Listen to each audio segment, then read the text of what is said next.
Can you tell me a memorable moment or a particular incident or a story that was a big lesson time, that you walked away from that and said, that was a lesson about missions that we just needed to learn? When I heard that, we had 4 children, and we had lived right on the border of Panama City.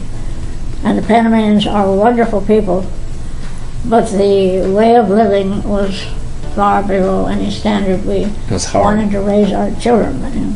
Later on, one of the boys in that family, which I don't remember from that visit, was one of my students. Wow. In the seminary in Costa Rica.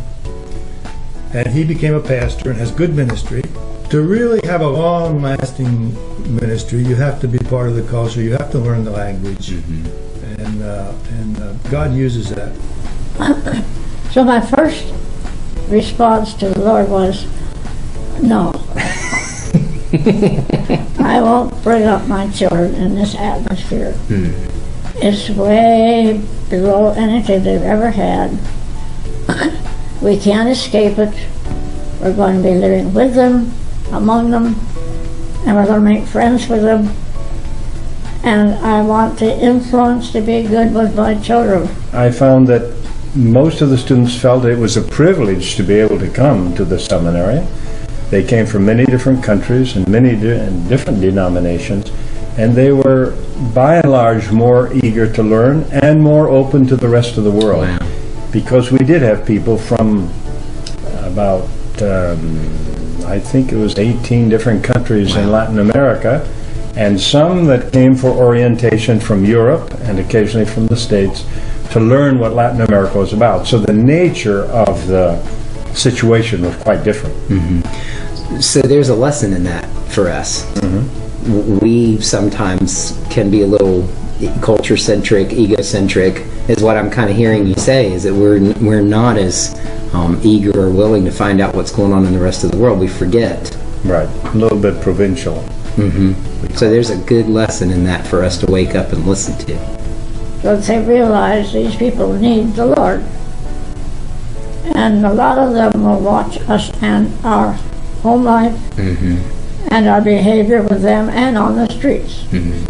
So that's kind of what motivated us to stay around. My husband had been in the Army there, and we had lived there as military. And they gave us these facts that 90% of the Christian workers work with 10% of the world's population, English-speaking people.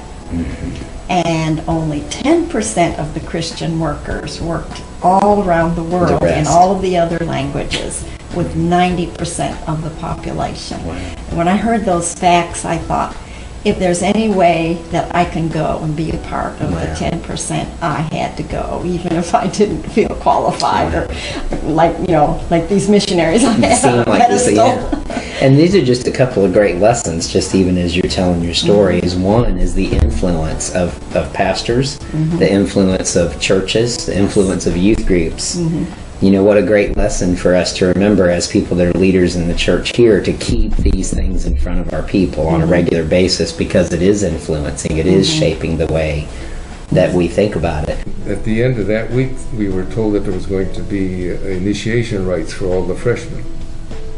But one of the professors came up and he said, "Now, you are clergy and you're married. I have told the student council not to do anything with you folks." So we watched the procedure and we were laughing at what was going on, and finally we said, "Okay, you can do it to us." So they messed us all up with all kinds of funny stuff.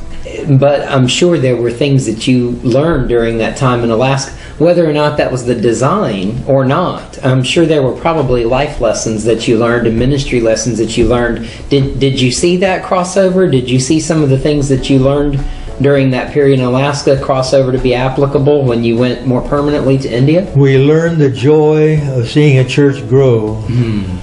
And enjoyed the wonderful variety of people there. Alaskans were not known for slackers.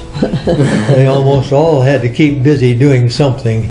And anyway, at the end of that weekend, we went back up into the school room the next morning, then Monday morning, And there were about 5 or 6 senior students who came walking out toward us, and they used the word colleague, colega.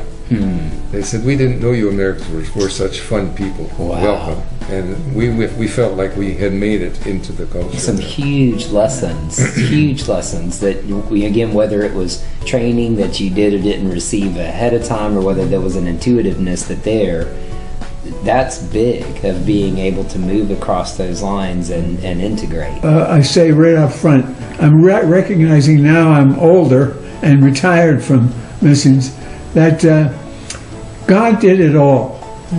Every bit of it. It wasn't because I was good or spiritual or smart or intelligent. God took a person and he said, I want to use you if you'll let me take over. And so as I look back, all the glory, all the credit for every decision and everything we did was given to God, period. Not 90% him and 10% us, but 100% him.